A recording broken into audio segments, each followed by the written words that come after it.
Hello, welcome to another summer edition of Sports Wrap. It's lazy days of summer, but the thing is we keep getting information about Brady and the transcripts, and there's the latest release from the NFLPA. And if you had any time yesterday, you were spending time looking at that, trying to find nuggets of what maybe he said and trying to make up your mind about whether or not it's truthful or not. And, the more you read about that, you're going to form your own opinion. But, it starts out with, his lawyer questioning the whole procedure, questioning whether it was an impartial, investigation. You find out that the Baltimore Colts had made comments to the league. You find out that Wells is not really an impartial investigator because he's a client of the NFL. So you find out all these things, and then you find out what Brady had said. And it's if you're making an opinion, it's hard to change your opinion, I think. But what I got out of that is I believe what Brady said was honest and true. I'm still having trouble figuring out why he destroyed his phone, even though they said that there's so much contradictory stuff. This is the one that gets me, Frank, so I'll just turn this one to you. Who are you? Before I do that. Who are you? Oh, yeah, I'm Mike Wigdor, by the way. Frank Walsh. That's Frank Walsh. Yeah, you've seen us before. No need to introduce. It's just so anxious to get into this thing because, but the thing that gets me about it is Welsh, and we know Wells had said that Brady didn't need to turn over his phone. There wouldn't be any discipline for it. And then in the next thing he says, well, if I was him in 40 years, I would never have been the person not to turn over the phone. And he wasn't going to be disciplined for it. And then you find out that the reason that he's getting totally disciplined for it is because he didn't supply those texts. So, who do you believe and what is the correct answer? And I am still not sure about it myself. I can't say I'm 100% for Brady. I believe him 95%. But there's always that little nod. So I'm turning it to you, Frank. What do you feel about this now?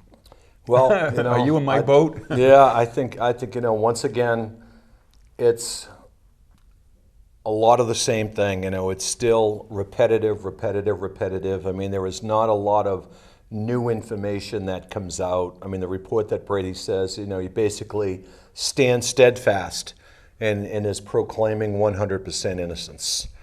And that he is going to continue to fight this. And, as far as the phone and the way that was portrayed, it's all he said, she said.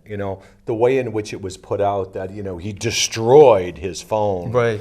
Why did they have to use that word? I mean, that was just inflammatory, to get the attention and to throw another dart at Brady, Why couldn't they have said he disposed of his phone or, changed his phone? I mean, so you're constantly getting contradictory information about this whole thing, and it's, it's quite frankly getting boring to me. It's really getting boring to me. If you looked at some of that information, has that helped you change your opinion about anything? I think what's changing my opinion and where I am wrestling with this whole thing is now that it's going to the court. Now that it's going into the court, the judge, I'm a little bit concerned about the judge with some of the things that they've said, in that the judge has asked both parties to arbitrate, to do something, try to settle this, exactly. Be big boys and try to settle this. That's right. Supposedly, the league has gone to Brady and made some offers, and Brady has rejected them because I guess there is some stipulation about blame, whether he will accept blame in this, which he will not do, but he's proclaiming 100% innocence. Right. But my concern is that if the league comes back again, I doubt if they're going to bring it to zero. I doubt if they will ever bring it to zero. Yeah, I agree. But let's say that they say, okay, Tom, we're going to bring it down to one game. You don't really have to proclaim innocence. We're still going to fine you for non-cooperation in the game, but we have to bring it down to one game. Now, if Brady says, no, I want to continue to fight this, I really think that that's going to piss off the judge. because the judge could potentially say, listen, I've told you guys to work this out. Yeah. The league has come back with what appears to be a viable solution. Right. They're not pointing blame. They're giving you the one game. You've got to pay some price. Yeah. The league is willing to cooperate. But Tommy, what are you doing? It doesn't look like you've come in here with an open mind saying that, let's compromise, let's work this out. Well, so the judge could come back and say, you know what? I'm going to make the decision, 2 games, 3 games, or whatever the case, and the pendulum may shift against Brady. I'm a little bit concerned about that because it's not a question of inflation, deflation. No, it's not. None of that stuff. Process and all of that stuff is really not part of this. Well, it's not a question of proving right or wrong. It's a question of process and procedure. It is a question of process and procedure, but they're saying, I almost feel the same way that he's going to have to agree to at least one game. He's going to have to do something because if he fights this, I think he's going to piss the judge off. Well, he is, but on the other hand, I don't. The judge doesn't want him to go to court. Judge doesn't because then he has to decide whether the process was fair or not, and who knows? He could rule for the NFL, and he could easily rule for the NFL, or he could rule for Brady. But the chances are that I don't see how Brady gets off of it scot-free. I just don't think so. I don't see it. And the one way they could phrase it, like you said, is that they could say you take one game. For non-cooperation. For non-cooperation, you shouldn't have, even though they said you didn't, you just didn't supply enough information for them to have, to make a determination that you did nothing wrong. Correct. And they've already stated that in the Walsh report. I mean, there was no information, and then if you looked at this from a legal standpoint, I was trying to look at it, and I don't know whether the stuff plays into it or not. It's that, was everything fair and consistent in the process? Yeah. And was the decision in the verdict, was it arbitrary and capricious? And I say, no, yes. Was it fair and consistent? No, it wasn't fair. It was not fair. It was not consistent all the way through. No. There was no precedent set before it. No. He was comparing apples and oranges when he was trying to equate this to PEDs. That's right. Apples and oranges. You can't do that. No. There is no precedent setting here. Nope. So, it's never been done before. So, as far as fair and consistent, absolutely not. No. And as far as arbitrary and capricious, absolutely. Because there is no precedent, his 4 games and the $1 million and the 2 draft tricks, that's arbitrary. That was just an arbitrary number that he pulled out because there is no benchmark from which he drew that. No. And then the capricious is, it's unfair. It is unfair. It's not the impartial. Punishment does not fit the crime, and it's not impartial. It's not impartial, and it's not. It is unfair, and he was a client. It wasn't. So you have 50%. That they were allowed to rule on it, 50%, and then 50% saying that it was not arbitrary and like you said, capricious. Arbitrary and capricious. So they had 50%. So, but still in all, the judge could still rule that which 50% is stronger. You know what I'm saying? Did the NFL? What are the pros and the cons? What are they? The pros is that for the NFL is that did they try to make a deal, a negotiated deal? Yes, they did. Did Brady? No. Well, they could say that, but was so far the deals reasonable? I don't think so because they wanted to assign blame for Brady and guilt. They wanted to assign. I think that's the biggest thing for Brady is the guilt. Well, there was no deal because they never changed anything based on the appeal. Correct, and but supposedly they came back and offered Tom a deal, but he would have had to admit some kind of guilt, and he refused. Right, or for non-cooperation. Yeah, he doesn't want any stain on that at all. But I don't see how he's ever gonna. I don't think it's going to happen. I don't think it's going to happen. I don't think the judge is going to rule for that, and I don't think he's not going to want to take it any further than that, because if they do end up holding a suspension, it's going to impact the games. So I think he's going to have to bite the bullet.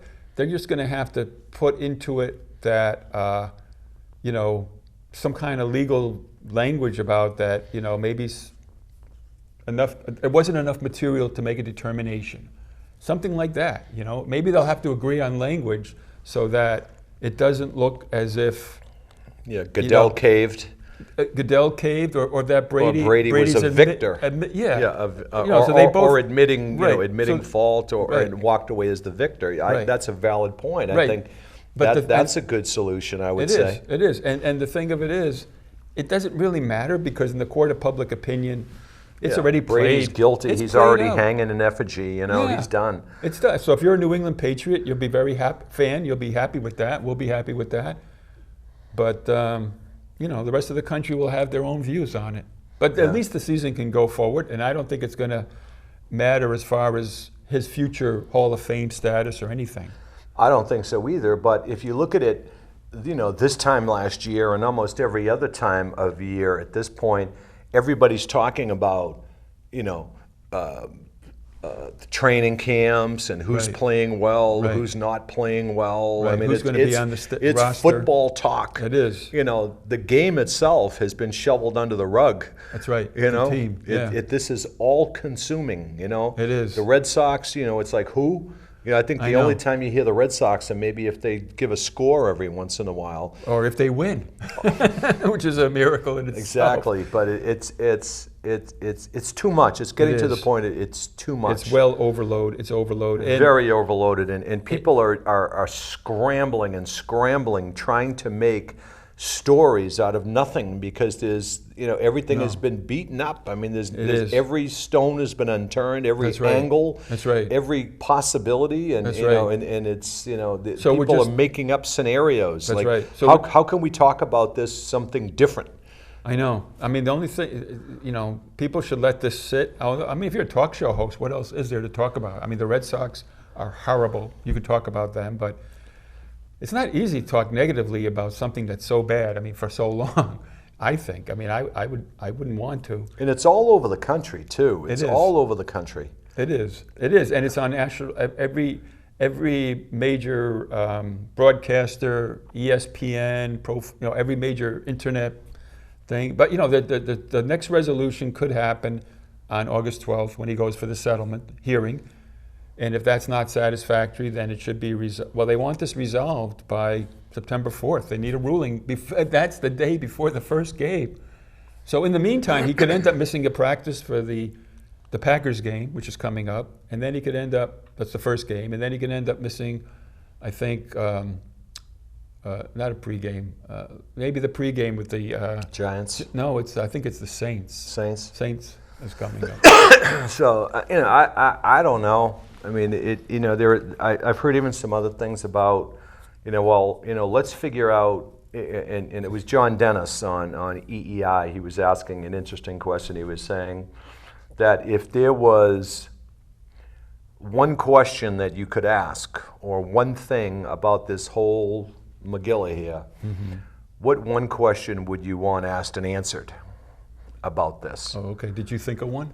Yeah, I was thinking. Let me think of one. I thought of one. All right, let me think that of one. I was trying to think of it, but while you're thinking, I said, my thing. Well, I had a couple of questions actually. One was, what really happened in the men's room? What really happened in the men's room with the balls? Right. Because he was in there for that minute and a half, and there was absolutely no clarification on that. No. So what really happened to those balls? That's right. In the men's room and all of that, and what was the truth about that? Mm-hmm. And also, another one I thought of is there are three texts. There are three texts in the material that Brady handed in that were missing, and they were missing two. The ball guy, Jaworski. Who is it? Yastrzemski, and who's the other guy? McNally. Yeah. McNally. Right. There were three missing texts to McNally that happened right in the beginning as this whole thing came about. You mean after it happened? After it happened, after it became Three public. texts from Brady to McNally? Brady to McNally. There were 3 To texts. McNally? Yes. Because I don't remember Text McNally. missing. I don't remember. He says he doesn't know McNally except by face. Yeah. Are you sure McNally or not? Just Then it could have been Yastrzemski? Yastrzemski, but there were 3 texts that I wanted to say McNally, Okay. but 3 texts that are missing that they can't account for. So even based on, okay, so, yeah, well, what I would like to know too is, even prior to that, why did they only look at 4 balls? To say that there's, of the Colts, to say that they ran out of time, what do you mean you ran out of time? This is an investigation. There should be plenty of time for you to look at 12 balls of the Patriots versus 12 balls of the Colts. There's no way you can make a determination without looking at these other 8 balls. How do I know that they were not? I mean, so that's, to me, that's always been bugging me about that, is the balls. And the other thing is I would definitely like to have clarification whether or not Brady knew McNally by name. I would definitely like to know that. I find that, I looked it up today, and he's been with the team for 10 years as the ball boy. I'm sorry, but you cannot tell me that he does not know him by name.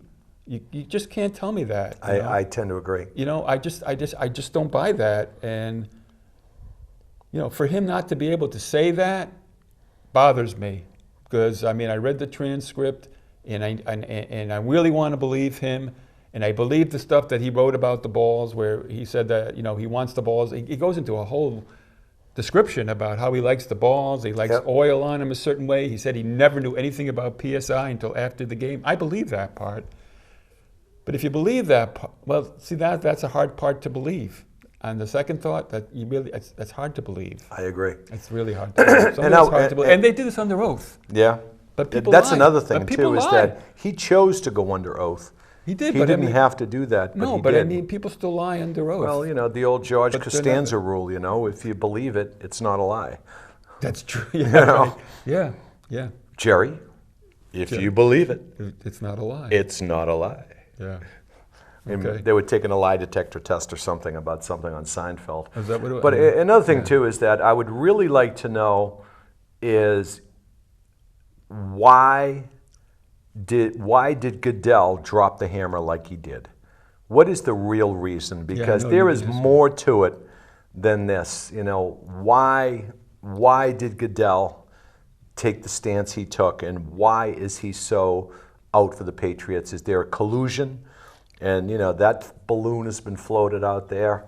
Yeah, And, yeah, that's a good one. you know, That's a very good one. Is how much collusion is there on that? And I know. I think that could potentially be the next shoe to drop, is that if there is some hungry investigative reporter out there, Like a Woodward and Bernstein.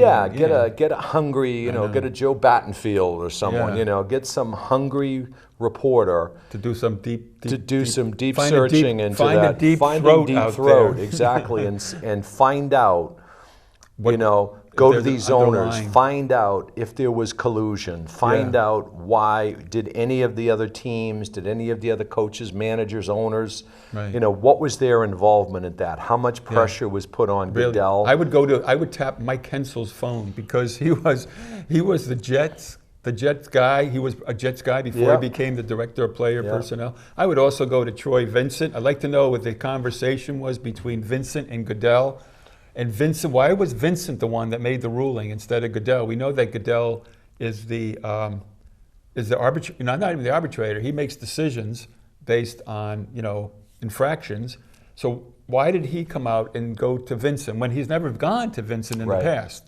And secondly, this is fair and consistent, you right? know? And the third that's thing been is, blown out of the and water the third since thing day is, one. how can you give a 4-game suspension to someone when you just reduced?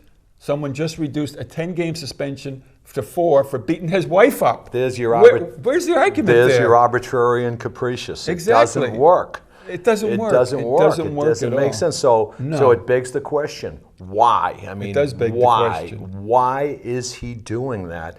And if we make the know. assumption that Goodell is not a stupid man. No. He wouldn't be in the position he's in if he was, you know. No. Why? You know, for someone you would think that's smart. You're right. Not to really think ahead, understand the ramifications, Right. know the stuff that, and you know, the BS that he would take Right. as a consequence of this, Yeah. and know that he would be put under the microscope. Well, like you, the thing that points to it, like I think I agree, is like it would have to be some sort of collusion or pressure by other owners, powerful owners like Jerry Jones or, you know, the Ravens. I mean, I don't know, Seattle, who knows who, but you know, it just doesn't. Because these aren't normal people. These aren't you or I or the lamppost. I mean, No. these are These are you very know, powerful. billionaires Right. and multi-millionaires whose egos are big as their wallet. That's right. And they don't right. like to lose. That's right. And they fear Belichick. That's They right. fear Kraft. They fear right. their organization. That's right. And as sick as it and twisted as it may sound, was this a mechanism that they were using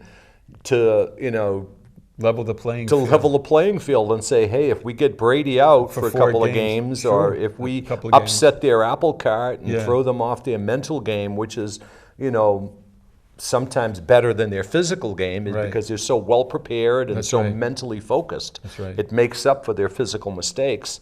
So is their ego that huge and fragile that they would resort to something like this and then have the commissioner, who, you know, wields tremendous power, Right. succumb to that? You know, it's a good point because this has never been done before. No. There has never been any kind of an infraction at this level that's been that kind of a penalty. I mean, you know, they already penalized the Patriots. I mean, it's not Brady, it's the whole team, really. They penalized the Patriots tremendously. The biggest fine in history, the biggest punishment in history, you know, for this deal. So, yeah, I think I would say the pressure has to come from somewhere, man. Yeah. Maybe And his that'll- reasoning makes no sense. Oh, doesn't. because of this, because of this, I know. because of this. Makes no sense. No. His logic makes no sense. Very flawed logic. I know. I think you're right. I think something might come out in the future. Something's going to Maybe come down. years, but Someone something is will going to come stick down. their nose into this and find out. Yeah. And I would not be surprised too, you know, is that turnabout is fair play, is somebody else going to do that from outside of Massachusetts and do that same thing to Brady? Is somebody going to start sniffing around Brady? And are they going to do some back channel things and say, you know, hey, you know, what really happened with Brady? And, you know, somebody's going to go out there looking for that smoking gun, either with Could be. Goodell, Could with be. the league, with Could be. Brady, you know, be. because why wouldn't they?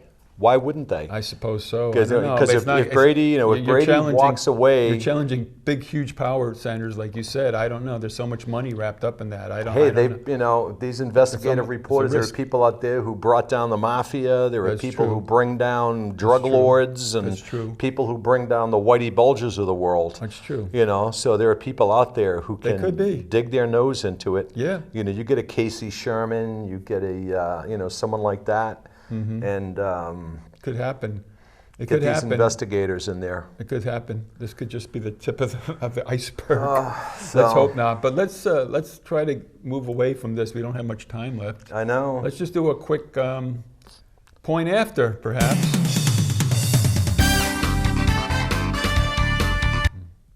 So there was a great cartoon today. Another thing, I loved Larry it. Johnson's Larry Johnson. cartoon had a fabulous cartoon about Larry Lucchino in a lifeboat paddling away from the Red From the Sox, Titanic. the Titanic Red Sox sinking ship. And God, could there anything be more accurate than that? Yeah, what Mike is I mean, referring to, for good- those good of luck- you who good haven't luck, heard Larry. it, Larry Lucchino is stepping down and walking away from his position, That's right. you know, at the Red Sox, you know. As CEO. And now they really don't have a baseball guy. Now they have this guy named Sam Kennedy who got promoted, who was his assistant. With his bow ties and his white shirt. Yeah. Yeah, it looks like Ross Perot. Yeah, he's like a corporate guy. Yep. He doesn't really, not a baseball guy. So, you know, it doesn't look good, doesn't feel good for the future of how you're going to, you know, get players on the team because there's no intelligent baseball guy that knows baseball, knows players, knows teams. But it makes sense to me on the reverse of that. I mean, I agree with you as a fan and as someone who loves the Red Sox that you want someone in there who can, understand talent, find talent, and Exactly. attract Evaluate talent, it. and develop Right. talent, and all that. Right. But I think they are looking at it. They, as in Henry, Henry and Werner. looking at it that this Sam Kennedy is probably a yes man. That he is not going to upset the apple cart. No, but I mean, is that going to help the team? Absolutely not. Absolutely not. No. Because why would you have someone in that position who is not a baseball guy, who is more of a numbers guy, like a Billy Beane statistician? I know. To me, it feels bad, and it doesn't give Ben Cherington any help. If Ben Cherington is if he's still general around manager, too. I mean, they've been on such a downward spiral outside of that. I mean, they've been on a losing record in the last 3 out of 4 years total. Yeah, they become an afterthought in the sports scene. I mean, the Yankees and Red Sox, and you hardly even hear it during a news break that they're playing each other. I mean, that was appointment viewing every series. Now it's who? It was embarrassing. Last night was embarrassing. They have such bad starting pitching now that they have nothing left in the bullpen. Their arms are gone, and Craig Breslow can't pitch he can't pitch out of a paper bag. And their offense is hit or miss, or more no hit or miss. Yeah. Yeah. Sometimes they'll hit, and the next time they won't. They're most inconsistent. Yeah, I mean, those team. pitchers, I mean, they don't miss too many bats, that's for sure. No. It's just pathetic. It is pathetic. And then who'd have thunk when we were sitting here, 4 months or so ago, digesting the season, who'd have thunk the Yankees would be in first place and playing as well as they're playing, and A-Rod playing as well as he's playing, and Teixeira and some of these has-beens. I know. They're just doing it. And Ellsbury's playing well, and McCann, they have some great pickups. Yeah, McCann he's an MVP candidate, isn't he? The way he's hitting, he could be. Yeah. He could be. I mean, A-Rod, they say, is an MVP candidate right now. Wow. But we'll have to talk about that next time, but we're running out of time, I suppose. And, we have a sponsor to thank. Yeah, we have a fabulous sponsor M&G Pizza. They are very busy now, folks. I think we've helped put them on the map, Frank and I. So get down and visit them. Call them early because they get busy quickly. And they're terrific pizzas, great subs, great salads. And everything there, as we always say, is good. And tell them you saw it on Sports Wrap. Right. I mean, we know a lot of you watch this, so if you go there, just make sure and tell them that you saw it on Sports Wrap and duck right after you say it. You'll get a good deal by exactly. saying that. Duck, because you never know who might overhear that and throw something at you. No. But we only have enough time to thank our esteemed director. Let's thank Roxanne Morris. Roxanne Morris. Thank you, Roxanne. Mike Hammond and the boys here at the studio. Right. So for Mike Wigdor, I am Frank Walsh. We will see you down the road.